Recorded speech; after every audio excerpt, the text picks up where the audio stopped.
Three, two, one.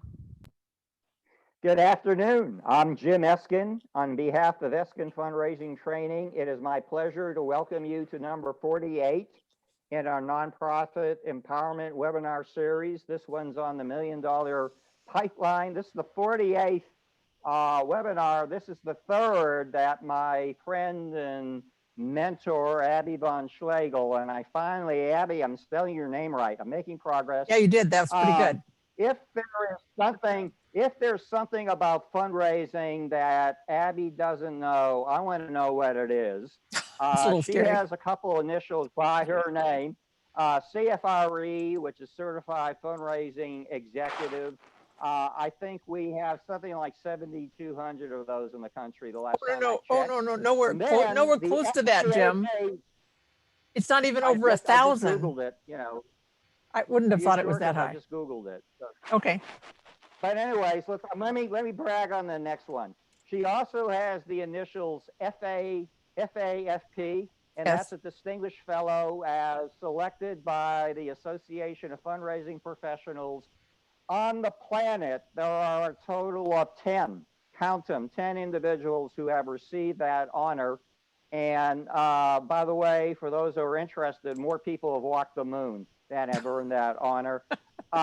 First of all, Abbie, again, thank you for third time's a charm and for the leadership you have provided. And by the way, too, she was the first scholar in our field to write about women and philanthropy. I believe that was in 1993. Was that right? Yep. Okay, close. And again, if there's something that she doesn't know, by the way, we've reversed courses. I believe she started in the West, ended up in the East. I started in the East and ended up in the West. What is the weather like today in the Berkshires in Massachusetts? Cold and drizzly and getting ready to snow again. Oh my God. Oh, happy Easter, okay, and happy Passover. I tell you what, Abbie, I'd like to start with some quick questions right out of the box for you, okay? Is that okay? In 2020, we have seen a widening of the gap between the haves and have-nots. And simply put, if you are lucky enough to have wealth, you probably have more wealth. And those who are not so lucky are less fortunate. What do you think we learned about American philanthropy in the year 2020? That there were some very large gifts that were made because people did get wealthier. The wealthy got wealthier. And of course, the people who have stock in those companies got even wealthier. Oh, this is a kick. I've never seen this before. Everybody, a prescription for laughter. That's fabulous. And unfortunately, there are still tens of thousands, or maybe it's tens of millions of people who are out of a job. And I live in the Berkshires in Western Massachusetts, and we have, which is heavily dependent on the hospitality industry and cultural organizations. And those people are mostly out of jobs. Hey, Abbie, you've been there for the magic of a nonprofit getting its first $1 million gift. Mm-hmm. Can you talk a little about what it means to a nonprofit? It can be transformative. I mean, that you've got the word. I love the thing with the guy with the crown on. It's great. You do find good images, Jim. That's my wife. You know, okay, don't give me credit for that. Andrea's very talented. It can be actually very dangerous for nonprofits if they aren't thoughtful about what they do with that first very large gift. Because often, and I've seen it, and it's just heartbreaking, they spend it rather than thinking about, okay, we're going to spend this amount and then we're going to save this amount, and they end up spending the whole thing. So it makes much more sense to think seriously about it and make certain you preserve some of it. We have three primary objectives today, Abbie. One, to identify prospects. And then one of your favorite words, to build the pipeline to a first or a next $1 million gift. And finally, how to close gifts, okay? Which is, you know, it's the name of the game is close, close, close. I'd like to bring on one of the good friends and a member of our learning community, Amir Samandi. He's a guy that represents the heart and soul of the nonprofit community. Several years ago, he noticed a void, that there was no study abroad or community service opportunities for kids from different economic backgrounds. So he just formed an organization called Students of Service. Amir, thank you for the leadership you have provided to community. You have a whole minute, and I'm going to give you 2 assignments. I'm going to give you a minute and 15 seconds. You once bought me lunch. Tell us a little about the SOS, which is Students of Service, and tell us what you'd like to learn about getting your first $1 million gift, okay? Absolutely. And yeah, that was Hearthstone Bakery over there where we had lunch a couple times. But yeah, SOS, we build youth leaders who have a global perspective to solve local problems. The idea is to really make sure that students are engaged locally, learn about your own community, learn about what resources are out there, what needs, how can you make your own community better. But the only way to really appreciate home, the only way to really understand where you're from, is to have the perspective of having left home, having been somewhere else. And oftentimes those privileges are left to the privileged, people who have the money to take, trips outside of the US or even outside of Texas. Texas is a really big state. And a lot of us never leave, and therefore we kind of are only informed by that perspective. So the idea was simple. It started with a student who asked a question, and she asked if we could take her to the Eiffel Tower, and that's kind of how it all sort of became a reality. And this was a lower income student, and thought it wasn't possible, and it spurred me into action to show that it was possible.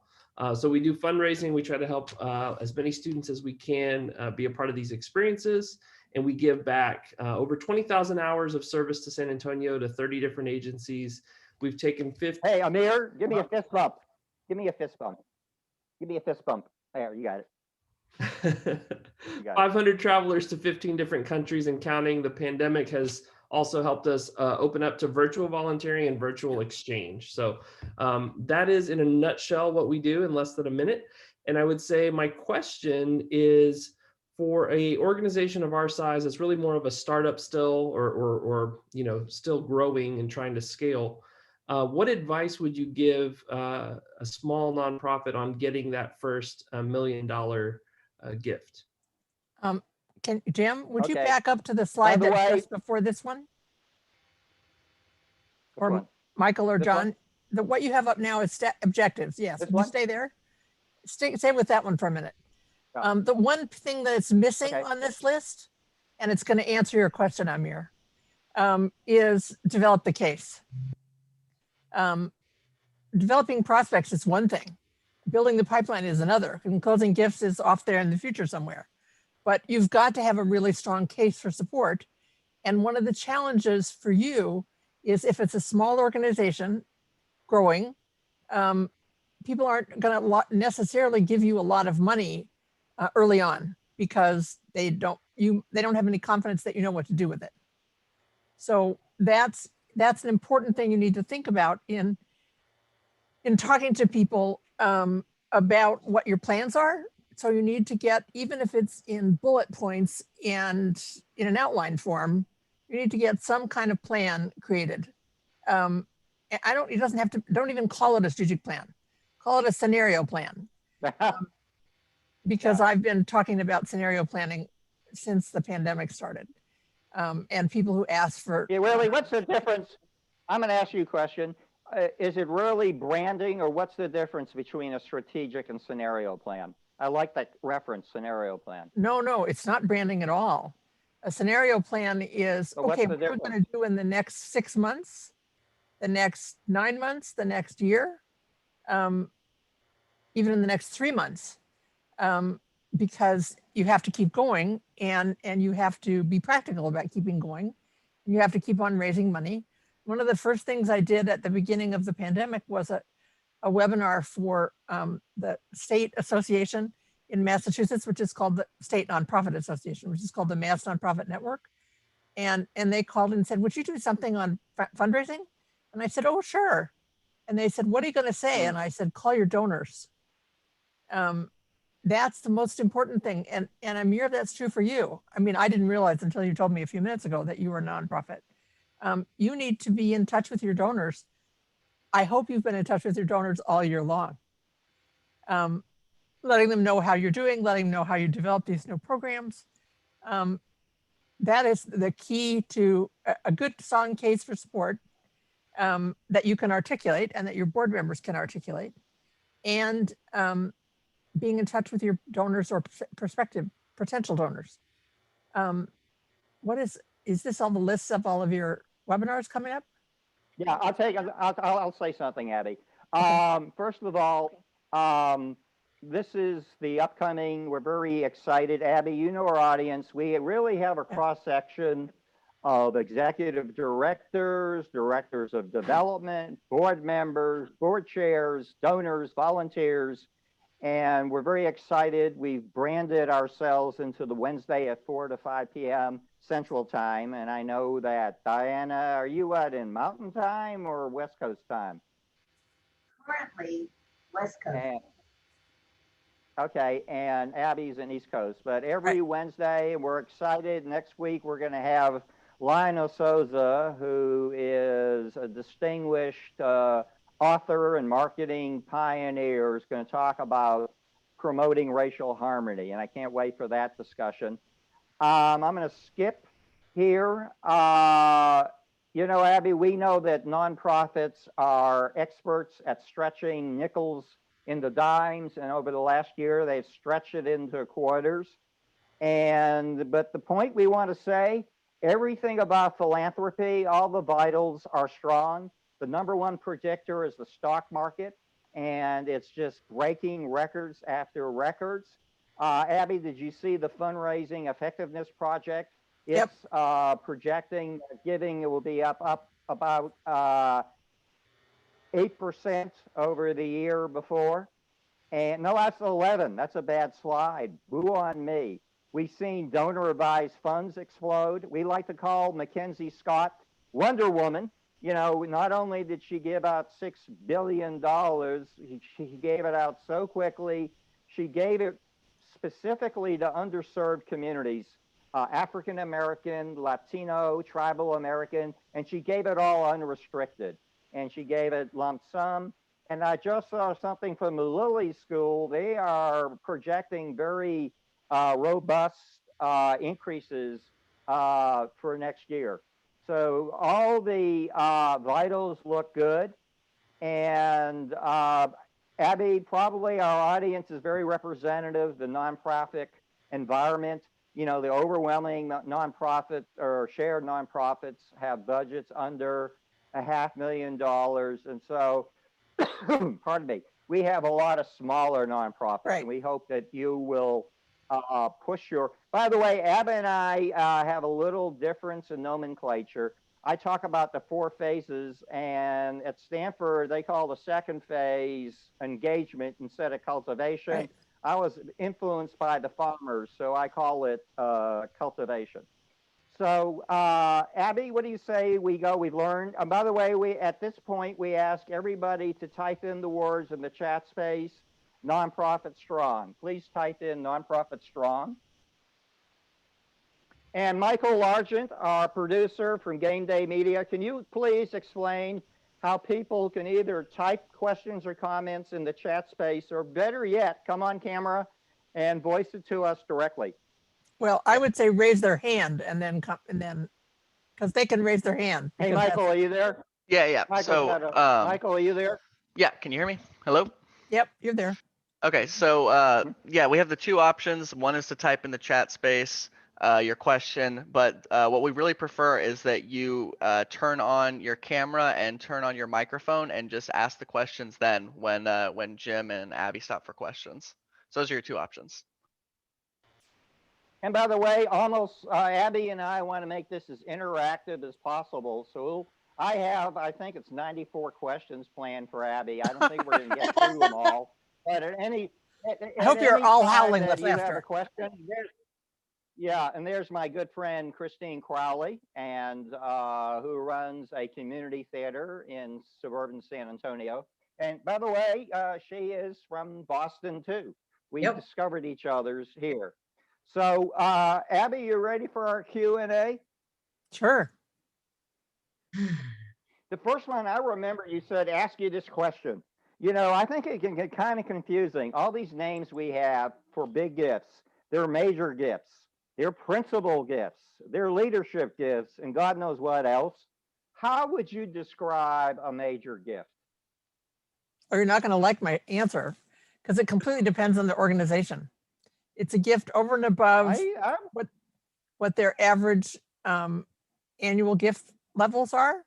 And so it's a gift that is extraordinary in their compared to their other giving that come from every source. And I don't count government grants as gifts. And you shouldn't Me either. But by the way, so a major gift then would have a whole different meaning at your Stanford University than no, a well, mere Stanford is student not a good discovery. example because thank you, Samuel. A major gift is what is considered major to that particular donor and also that particular organization. It could be $10,000, it could be $100,000, and it could be $10 million. Just depends on your organization. It is tough. Okay, let's get a one startup other. organization to get a $1 million gift. Yeah, yeah. Hey, let's go to another basic term. What do we mean by prospect pipeline? That's where you're identifying potential donors to your nonprofit, and you are moving them through a process, which takes, and actually that's a handout I could post on LinkedIn. I used to, when I was 12 at Stanford, not really 12, I started when I was 21. And we were not allowed to use the word cultivation. That's Jim was right. The vice president believed that was what you did on a farm. So we used engagement and involve and interest and all the things that start with I. And so we had the 5 I's, and that was a process that kind of went from identify to introduce to your organization, and then involve in your organization, and there's another I in there I never can remember, and Inform, influence, and inspire, then interest. Inspire. Okay. Hey, this is going to pick up on something you just said. Donors randomly kind of go to the students of service and say, here's our first gift, it's $1 million. It doesn't work that way, with the exception of Mackenzie Scott, who's once every 100 years. Could you describe the typical process in which a donor, an organization might end up with $1 million gift, but Amir, that first gift is not $1 million? Can I use you, Amir? Only because I know a little bit about you and I don't know anything about all the other organizations that are on here. What is HACU? What are you? HACU? Hispanic American Colleges and Universities. Oh, yeah. Oh, do we have Kathy Barrera and it doesn't have her name. It just says development. Yeah, that's Kathy, and that's a huge organization, the Hispanic Association of Colleges and Universities. Okay, it's headquartered here in San Francisco. I'm going to use Amir anyway because it's easier. Amir, how old are you now? Right. I don't mean you personally. I mean the organization. How old is it? We're over 5 years old. Okay, 5. Great. And how much money did you have when you started? I raised $2,000 on a GoFundMe in my kitchen. So fabulous. And what's your budget now? About $500,000. Fabulous. My God, that's real growth. So Amir is moving closer to being in a position to handle $1 million gift. And you should be at this stage of the game really examining your donors on a larger donors, and then your kind of mid-range donors, because you don't know who's in the mid-range giving you $100 a year, who might be a really successful entrepreneur, might be someone who has a lot of family money, you just don't know who's there. President of a local company that's doing extremely well. And I think for everybody to know this, it's important to know that there were a lot of people who made a lot of sectors who made a lot of money during the pandemic because of the pandemic. And there's a wonderful researcher. I'll put it in the chat, her name. It's called the Helen Brown Group. And she's written 2 or 3 papers on how to identify who those people are. Just really very good. How do I get another chat? Okay, let me tell you what. Why don't you put that in the LinkedIn follow-up? Okay, that'll be easier. Okay. Abbie, can I make Okay. Hey, somebody. Most of our. Okay. Let me go to one question, and we'll let Diana in. You know, most of our audience is made up of smaller and mid-sized nonprofits.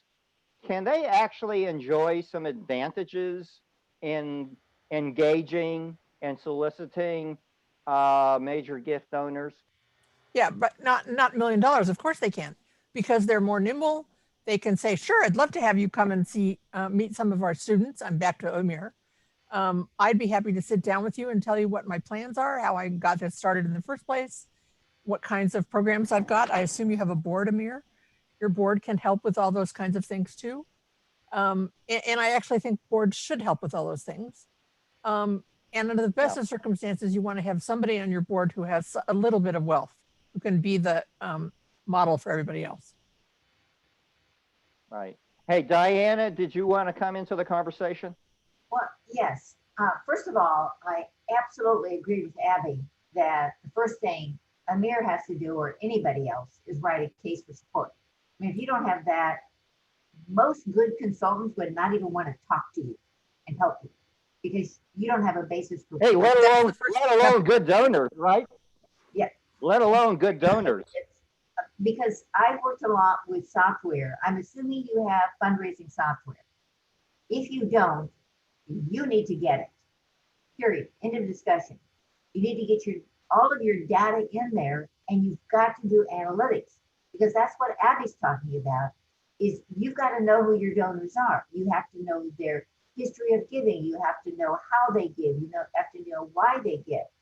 And the analytics is not hard, because somebody will try to sell you a product that does analytics. You are smart enough. If you're smart enough to get from $2,000 to $500,000, trust me, you can do this. And it's not a hard process. So it's more taking. Hey, Diana, are you reading my mind? Are you reading my mind? That's exactly our next question, Diana. I'm going to go back to Abbie. Abbie, what are your recommendations? Christine is executive director of the Bernie Community Theater. We have the Hispanic Association of Colleges and Universities. What is your advice to them on what research they should do, particularly with their database, to look for clues of where they can share the love, not cultivate, engage folks towards their first $1 million gift? I grew up in the era, I was first a development officer in the era when there were no computers. The computers were something that were in the basement of the business school, and they took up the whole basement. And so we had printouts and did all that kind of stuff. I was at Stanford long enough to get to the point where we were actually being able to develop our own database, which only big universities do. But I hope everybody does have a regular database. And if you don't, I'm happy to send you a booklet about all the best nonprofit databases. It's put out by a group called Idealware. It's terrific. To me, the best software you can use to find more information about your own donors, as well as to identify potential donors, for example, in San Antonio, who might give to arts organizations. Christine, I'm a huge fan of community theaters. Thank you. Great. Totally. I want to come to San Antonio again, and then I'll come to your theater. Well, Marv has been there. He even appeared in one of our plays. Yeah, Marv Roy is so fun. Is donor search. Donor search is one word. The donor and search is one word. And donor search, you can get a test account with donor search. And you can also get a discounted account because I've been a partner of theirs for 12 years and they're 12 years old. I knew the founder when he was a gift officer at the University of Maryland. And he was also the founder of the first wealth screening software, which is called Wealth Engine. Some of you may have heard of that. And then he broke off and said, we need to know what donors are giving, not just how wealthy they are.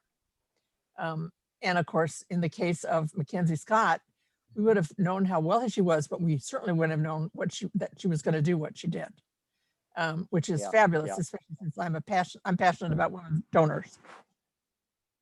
And I'll tell you what, you must be reading my mind too. When people hear the name Abbie von Schlegell, they think about a pioneer in the research of women in philanthropy. Could you give advice on how it is different to cultivate a first $1 million gift from a woman than from a man? Yes. She wants to be engaged. You really need to get her ideally to your location if you can, or to have an opportunity to meet with her and tell her all about your program. She wants to feel like she's making a difference. I'm so sorry that the Chicago Foundation for Women, which is one of the early women's funds in the country, changed their tagline. Their tagline used to be, give us that dollars will make change. Sums up how women think about giving. And it's really women that have led this huge explosion in giving circles, right? Oh, totally. Yeah, completely. Do you have one in San Antonio? Yes, we do. San Antonio Impact. A few. Oh, Christine, yeah, that's great because it happens that ends up there multiples. Yeah. And Christine, if you ever want more information on all of it, I have it. Okay. Okay. Abbie, do you have a favorite story about being at a smaller or a mid-sized nonprofit as it landed its first $1 million gift and what it meant? I'm thinking about which ones. Remember, I started. Tell you what, I can move to another question when you're go to another question. You want to stay with that? Oh, go to another question. Okay, this one's we have a lot of linear people. What is the typical cultivation or engagement period to get $1 million gift? 18 to 24 months. That statement is coming from research that I participated in. At the end of Stanford's first big campaign, which was for $300 million, which sounds like nothing now, but it was the largest campaign that any institution in the United States had ever thought about. The largest before that had been $100 million. This is in the 70s. And so we kicked off a $300 million campaign, and we made it the day before the goal. The day before the deadline, we made the goal. That doesn't happen anymore. Now people tend to make the goal very much earlier, but we actually got enough. I think we ended up with 304. And about 2 weeks after that point, which was at the end of August in 78, 77, something like that. The vice president called the major gift staff together and said, hi, guys, guess what? Now I want you to go back and go through all of your prospects and tell me what they're going to give in 5 years.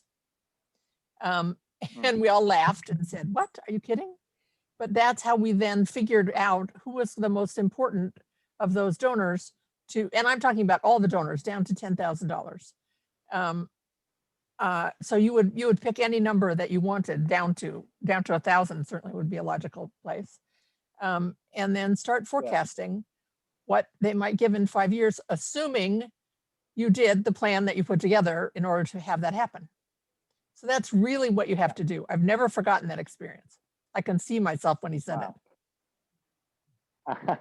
Hey, listen, let's get to the mechanics of the solicitation. Does an ask for $1 million look a lot different than an ask, say, for $10,000? Getting to the mechanics of asking for the gift. You got the meeting, and there's your connector, there's your president or whatever, and your board chair, and you have Mr. or Mrs. Big Potatoes, okay? Is the mechanics of asking them a lot different for $1 million than it is, say, for $10,000? You want them in the conversation, you want them to get excited about the project that you're describing. You want them to all but say, okay, I'm in. What's the price tag? I want to support this. I want to make a difference in the lives of these teenagers who've never been outside of San Antonio. I'm going back to Amir again. And so what can I do to make that happen? That's getting them invested and interested and involved and engaged in all those things. Now, you of course have been doing all kinds of things like that up until this point. And then okay. The most important thing, sorry. Jim, the most important thing, of course, that we all know from training in major gifts, and even we used to call it personal solicitation before major gifts, the phrase major gifts was invented, was you have to be quiet after you make the ask. Zip it, right? Nothing. You just have to say nothing. He or she who speaks first loses, right? Yep, yep. Hey, before we, I have plenty more questions, but Michael, do we have any other questions at this moment from the audience that would like to type it in the chat space? Better yet, join us on screen. Do we have any questions? We don't have anybody who's typed any questions, but if anybody does have a question, now would be the time for them to turn their camera on, turn their mic on, and come Christine, ask. you have your camera on and I can see you. Yes. So I want to know if you've ever had named giving opportunities at the theater. Well, as Jim and Marv know, we are a 30-year-old institution. We have a building with a small mortgage that we just refinanced. We owe less than $33,000 on it. Wow, terrific. We wanted to launch a capital campaign and build another facility on our property and eventually take that down. But given the economic situation with the pandemic, we've realized that we need to scale that down a bit. Yep. Because we have to maintain that too. So instead of trying to raise $7 or $8 million, we're looking now at doing something similar to a theater in Fredericksburg, Texas, which is very well supported. They put up a metal building with, of course, a very nice facade, probably an audience capacity, I would say 250. We have 86 seats at the moment. Oh yeah, you want more. Yeah, we're little. Right? So we really can't do musicals because they're just a little too expensive unless we want to charge $50 a seat, which we don't. So now we are looking at doing that on our property, keeping the old building, probably putting a walkway between them. And I'm thinking somewhere between 500,000 and 800,000 would probably do it. Which would be a lot easier to raise than 8 million. And we do have a few prospects, people that have been supportive of us and some foundations. I just today sent in a final report to the Kronkowski Foundation here. They've been very generous with us. They gave us money last summer to help us get through our summer camp program because we were open at 50% capacity. Somebody's got something on. Yeah, Michael, let's get it. We okay? Go ahead, Christine. Okay. Just lost Christine, yes. there's a theater here in the small town just over the hill in New York from me. And it sounds, you would know them. I mean, they're you. Their original theater was like 100. And of course, that's not enough. You can't, it's very hard to sustain yourself on 100 seats.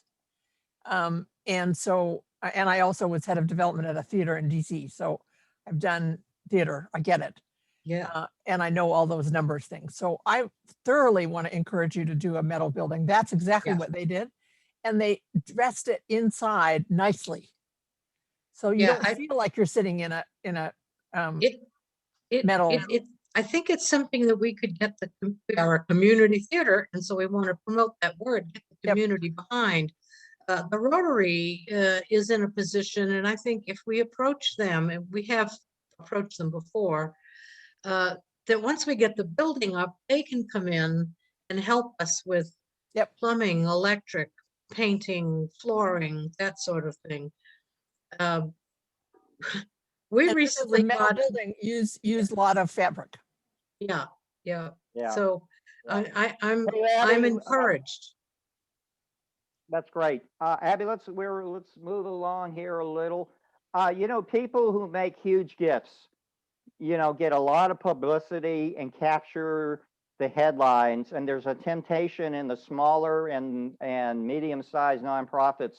Oh, what about Mackenzie Scott? What about Jeff Bezos? You know, what about Oprah Winfrey. what do you tell them? What do you tell them? You know, who they say somebody is giving $1 gazillion somewhere else.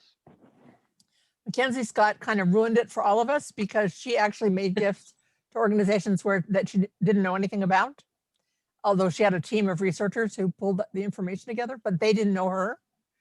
Usually you have to be thinking about who you know without any question. And so if somebody says, I want to ask Oprah Winfrey, I want to ask Prince Harry, I want to ask Mackenzie Scott, whoever the latest big name is. How about the Gates? Let's apply to the Gates Foundation.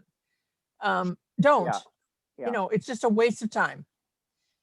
You really want to spend Abbie, can you can you comment on how a nonprofit can use their board as far as making connections? That's actually the primary point of the board. They need to make connections, be your ambassadors. They need to be your advocates. I'm a big 3A. There are 3 A's in being a good board member. You be an ambassador, you be an advocate. So usually that involves public money, but not necessarily. And then you need to be an asker. And being an asker doesn't necessarily mean asking for the gift. It might mean introducing them to Barbara or to Christine or to Wendy, because Barbara, Christine, and Wendy all happen to control family foundations or on the board of a family foundation. And then the executive director or the board chair or whoever the right person is at the nonprofit takes over from that point. But board members need to be involved in helping the organization raise money. End of sentence. I'm sure everyone has heard. Means, yes, exactly. What that Give, means, get, or get off. Right. And what that means, it doesn't say, hey, what about the Gates Foundation? It means I can connect us to the Hoyt Family Foundation in Phoenix. Yes, exactly. That's where a board Which is. I should tell you all really should go to the Hoyt Foundation in Phoenix. Okay. Hey, any other? I got a lot more questions. We're doing great on time. Any other questions from the audience? Valerie, where do you work? Oh, is that Valerie Findlay? Yep. Hey, Valerie, why don't you come on screen? Michael, can you bring her on screen? Her name is there, but her picture isn't. She doesn't have to come on. She just has to talk. Okay, Valerie, do you have a question? Hi, yes, no, thank you, everybody. I apologize. I'm driving. I don't have a question, but I will tell you it's been very interesting because we've been around for 150 years and we have a very small donor base considering how long we've been around. Let's talk about we. Tell Abbie about your nonprofit. Who do you work for? The Society of St. Vincent de Paul. Are you familiar with the society? It's a global organization, but here in San Antonio, we have 57 locations and we have food, rent, utility, and general assistance for families. Wow. That are fabulous. Yes. Thank you. It is, and it is primarily operated by volunteers in the community. Wow. Yeah, so it's very exciting. We do a lot of tremendous work. But as far as major gifts go, they historically, I've been there a little over 5 years, have not ever asked for any. And so it's been a challenge because how do we make that transition from being a very small ask to making a larger ask? Get your board involved. Valerie, let me, Abbie, what are the first steps? I'm going to hear. Here's a group that, for whatever reason, has not got in the space of major gifts. What should be the first steps that Valerie can do with her board? Talk to your board and say, look, this is our a kind of a rough cut of our financial situation in the next 3 or 4 years. Clearly, we need to invest in our facilities. We need to invest in our programs, whatever it is you need to invest in. You need to hire more staff. Valerie, it sounds like you might need to hire some staff if you're almost all volunteer. And so that's something you could ask for a major gift to help get that launched. So you just have to figure out what it's back to case for support. What's your case for support? And do you have potential donors identified? And so you don't think about going to the Gates, don't think about going to Mackenzie, Scott, just think about your own potential donors. And actually, Valerie, you said you were an international organization. Yes. Are there people as part of the international donor base who are interested in funding the chapters? I never thought of that. That's a very good question. Well, sometimes there are donors who sitting out there very interested in the total mission of the organization and who will say, I'd like to give the chapters that are, or the affiliates, whatever it's called, that are wanting to grow, I'd like to give them some seed money to get started. So you need to look, I would talk to the national or to your fellow chapters in Texas or in whatever group you might fit into. Because you could go as a group. Hey, Abbie, before we go to our wrap up, let's see if we get a few more questions in. And before I go to the audience, you know, typically larger gifts are paid out over time, sometimes several years. 3 to 5 years. What should our nonprofit friends know about major gift pledge periods? Exactly what I just said, 3 to 5 years. No more than 5. No more than 5. Why do you stop at 5 out of curiosity? Because the IRS is going to discount the money after 5 years. That's a good reason. Yep. Okay, and Michael, any other questions from the audience? We're going to go to our wrap-up period. I got some more questions. Linda Abbie Campbell doesn't have and her, isn't muted. Linda, do you have a question, Linda? What do you do, Linda? I'm just looking at, I don't see a picture of Linda. I just, because Linda just has L. Okay, let me go here. Linda, Michael, if you can get Linda on camera, get her on camera. But before we do that, Abbie, you talked about Stanford. You're no stranger to capital campaigns. And often, you know, you try to stretch the giving amount and you have what's called blended gifts that blend current and deferred components. Yes. Can you talk a little about that concept? So typically people, let me back up a little bit. People tend to think of major gifts as only being in campaigns. That does not have to be the case. There's no reason why you can't do major gift fundraising all the time. And the bigger institutions do it all the time and have robust major gift staffs. So you want to be thinking about yourself raising major gifts at any point in the history of your organization. And blended, but what Jim means by blended gifts is that, for example, a $10,000 gift might be $5,000 paid out at $1,000 a year over the next 5 years and $5,000 in their estate. Now, if somebody is 32 and wants to make that kind of gift to you, you should turn it down because that person is not going to die for decades. But if somebody is 82 and wants to make that kind of gift, great, go for it. Actually, because then— Hey, Abbie, go ahead. No, you go ahead. I said, I always guaranteed my donor, once they made a legacy gift, they were sure to live another 40 years, no matter what they were, 45 or 85. Well, the other thing that happens is if somebody has told you that they're making a legacy gift and you have it in writing, which is even better, and you've promoted their name in your print materials or on the web as being a legacy donor for you, they're a much better prospect to make another additional lifetime gifts because you're getting them more engaged and they're thinking of themselves as having an investment in your organization. Right. Michael, are there any other questions? We're going to go to some. I'm going to bring Abbie and Diana in and out of this conversation. But any other questions? We don't have any. we don't have any written in, but like we said, if you have any questions, you can turn on your camera or just turn on your mic and ask them now. We can give people a few seconds to do that if they Right. are interested in questions. Okay. And Valerie, tell your board, America has never had so many millionaires. You know, the stock market has made, and so you see the number here. There are 20 million millionaires. 20 million millionaires. Guess how many billionaires there are, Diana? Saw that number the other day. It was like 100 or 200. Yeah. No, guess what? There's like 1,000. I think it's like 786. I mean, the stock market that's where it's coming from. Yep, I it is. mean, it's not coming for making. And by the way, Abbie, what did you think of the book, The Millionaire Next Door? I liked it. There was also a millionaire woman next door, which is why it's funny that there's a woman in this picture. That was the second book. I talk about that. Oh, talk about the second book. What's the primary conclusions of Well, the it's second the book? same principle as the millionaire next door, that you don't have any idea how wealthy the person is living next door to you. And I know that I have neighbors 2 doors down. They own 2 homes, one in Florida and one here.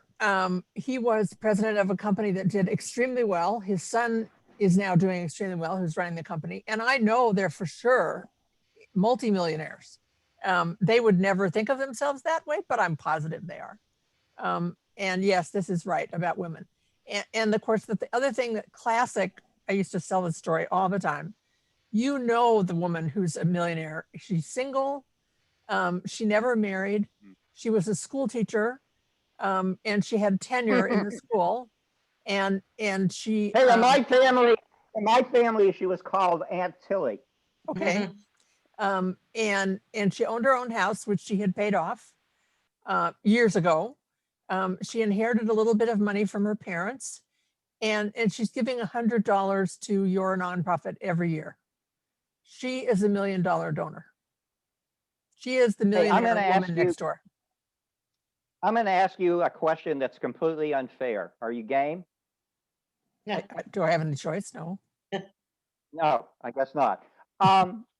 Roughly, what type of liquidity do you think a donor needs to make $1 million gift?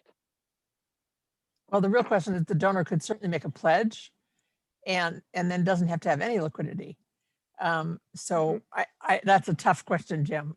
I mean, you want to make certain that all of these things, when someone signs a pledge agreement, which I for certain would encourage you to have written, you want written proof that this gift is being made. You want to have a discussion about, so what's your payment plan? You know, are we going to be, you're wanting to start a program for us, which we're thrilled about. We're going to need startup money for that. So we're going to need some of this $1 million committed to us before we can start the program. And we know this is something you really want us to do. So we hope you have the cash to help us with that. I mean, you've got to have a really honest conversation with them. No flash and dance. At no pledge period is longer than 5 years, right? Yeah, that's my belief. Yeah. Hey, Diana's nodding. Marv, I assume you're probably nodding too. Right. Yeah. Donors don't start with $1 million gifts. They might. What do you know from your experience? It could be as small as 1,000. Absolutely. And don't assume when someone says, you know, I went through college and I had 6 jobs and I had every kind of scholarship you can possibly think of. And that man, and I'm describing a real person, ended up, he graduated, ended up going into real estate, started buying the orange groves that is where Silicon Valley happens to be built. That's what Silicon Valley was. It was all orange groves between Stanford and San Jose.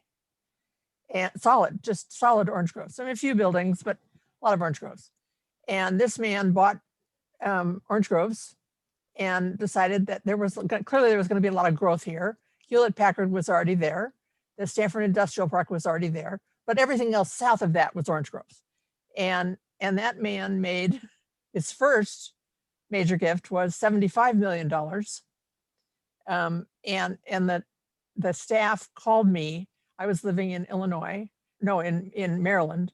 And the staff called me to tell me that that gift had been made because mine was the first memo in the file.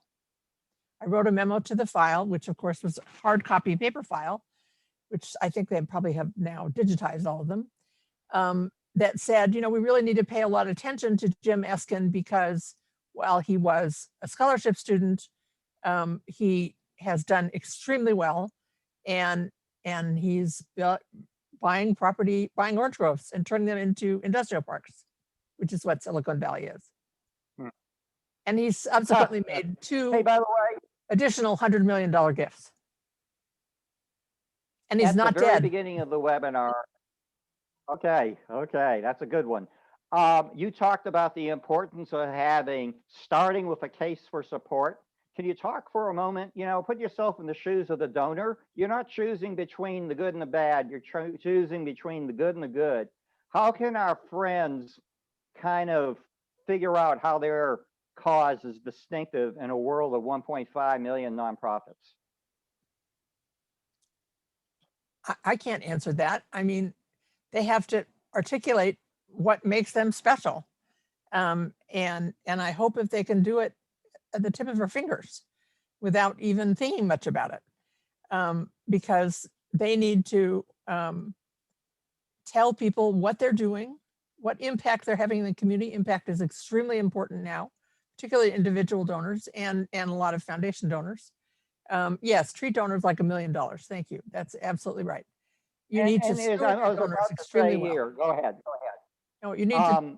You know, you like calling it engagement. I call it cultivation. We both called the thank you and recognition stewardship. Can we talk about, you can get $10,000 from Christine Crowley and treat her like she gave you $1 million. Yep, absolutely. Right? Which means I'm in touch with her regularly. That's probably. I have a certain number. I keep track of how many times I'm in touch with her and how many materials I share with her, what special opportunities I give to Christine. I engage Christine on the planning committee for the new metal building they're going to buy, so that Christine might even go with us to look at metal buildings. Christine, I did that with the donor once. We went shopping for trailers. I mean, office trailers. And he loved it. And then he asked if his wife could come and help decorate them. So really, you just have to get people involved in your organization. And it doesn't necessarily mean volunteering. It means asking for their advice. You know, ask for advice, get money, ask for money, get advice. That's a classic too. Hey, this was thinking back to Valerie and Amir and also to Christine. You know, getting your first $1 million gift, you allow your donor to make history in the life of the organization. Absolutely. There can be several $1 million. There only can be a first $1 million gift. And they really, well, and it very much depends on the donor, whether or not they're going to let you publicize it. Yeah. For years and years and years, women did not want to have their gifts publicized because they were afraid of having everybody else ask them. You can't jump up and say, oh my gosh, I want to tell you all about the gift that Christine Crowley has just made to us. It's a 7-figure gift and it's just incredible. It's going to be transformative for us. Well, not if Christine doesn't want that. And I'll be very straightforward. Men are more interested in having their names on things that women are, but that's beginning to change. Obviously, Mackenzie Scott had her name all over everywhere. Yeah. It's generational. And sometimes people give you that permission. You know, Abbie, I don't want you to answer this question, but if I don't know what your house is worth, but I was to write you $1 million check for your house, it would be worth $1 million. And that's the way it is in the nonprofit world. If I was to write $1 million check to the Students of Summer or to the Bernie Community Theater or to Valerie's nonprofit, they would be viewed as nonprofits that attract $1 million gifts. So that's there's right. a lot of momentum. Can you talk to the momentum? No, that's exactly right, because then you're seen as being worthy of that. But that's the point about small nonprofits. That's why I said what I did. I've lost his name. I've lost his picture. Amir? Amir. Amir? Because Amir, you don't, right now, you've grown so much. Do your donors know how much you've grown? You don't even have to answer that, but I hope they do, because that's significant growth in 5 years. And that's the measurable outcomes. You've already achieved that level of program size and budget size, and you took that one child you were just talking about on some kind of amazing trip, even if the amazing trip was to the Grand Canyon, which is pretty close to you, so that's not a good example. How about to Florida and to the Everglades? Because there are lots of places to go in the United States, even though you can't go overseas. And by the way, again, now is a great time. I know Valerie said you haven't focused on major gifts. Christine and Amir, the stock market has never been at these levels. Congress has made the tax incentives more attractive than ever before. This is a perfect time to launch your major gift initiatives. And maybe, Abbie, again, what tips do you have? Everyone has a database. You talked about before computers, we had shoeboxes. Now everyone has a database. What might be clues to look in your database? Well, number one, you want to look at the pattern of giving. I don't know why my chat thing isn't working for me to be able to chat. Michael, is that your name? Can I, why isn't it letting me having a space to chat? If you click on the chat button, it should just pop out the chat. Okay, I'm going to put the name of this software. Hey, Abbie, I know I'd love you to do that. I would prefer that if you put it, will reach more people if you put it in the follow-up LinkedIn post. But I've already put it in now. And by the way, and let's talk about any major gift initiative. You have to have the CEO, the executive director, and the board chair firmly committed. They have to be part of the process of discovering, engaging, soliciting, and stewarding your major gift donors. Can you talk about the importance of leadership? Because people want to know what your leadership believes about all this. You don't want somebody saying, "Oh, I'm really interested in supporting the community theater," to the board chair, and the board chair says, "Huh? I didn't know you were considering making a gift." But whereas Christine has already been having conversations with them, you need to make every town is a small town. New York is a small town in circumstances like that. I never heard it as a small town. Well, but in certain circles, it is a small town because in the theater world, it's a small town. And I say that specifically because a lot of New York actors, directors, scenery, et cetera, writers are in the Berkshires. And because it's not an crazy drive. And because there's such a theater community here. So I know that how small the world is watching them all talk to one another. So yes, I know all about computer screen fatigue. And we all have, you need to change that to Zoom screen fatigue. No, I remember Zoom's not a sponsor, but by the way, one of the things I like to emphasize, Abbie, everybody says we're in the business of building relationships. I once heard a relationship defined as something you have until something better comes along. And really, we want to be there for the long term, and we want to build friendships with our donors and prospects. We just have a minute or so. Michael, do we have any final questions? And let's talk a little about what our process is going to be. We're going to post a very short summary on LinkedIn and Facebook, and that's going to happen in the next 10 minutes. And then Abbie is going to share some information of how you can get in contact with her. She's going to add some comments. And I think, Amir, you're going to add some comments about the students this summer. And by the way, Abbie and Diana, I give a money back guarantee, okay? The more you ask, the more you're going to get. The more you ask is, would you say that's true, Abbie? Yeah, the important thing to remember is you cannot negotiate down. So you cannot negotiate up. So if you want $10,000, but you think the person might not be able to afford that, ask for 15 because you can negotiate down to 10. If you ask for 10 and the person says, oh, I really thought it was going to be more than that, you can't say, okay, I want to give more. It doesn't work. This is such a fabulous quote.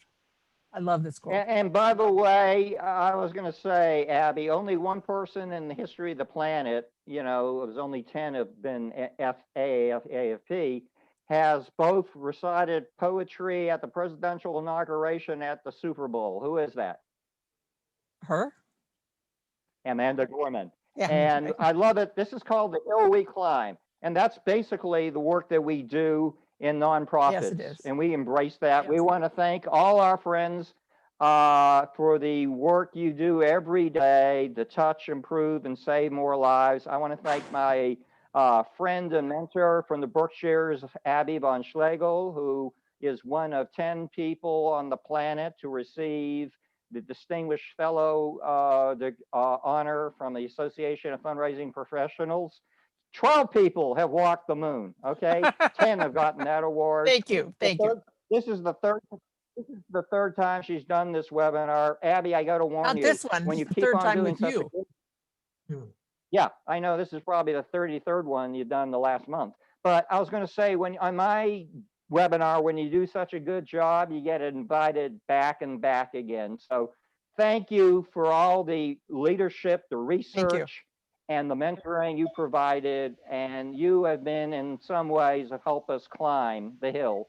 So we will do a short posting pretty soon on LinkedIn and Facebook. And then Michael Largent does his magic spin cycle, and we're going to share the recording and slides, and that also will be on Facebook and LinkedIn. And Jim, so under everybody, what is it under? Yeah. Under Eskin fundraising training?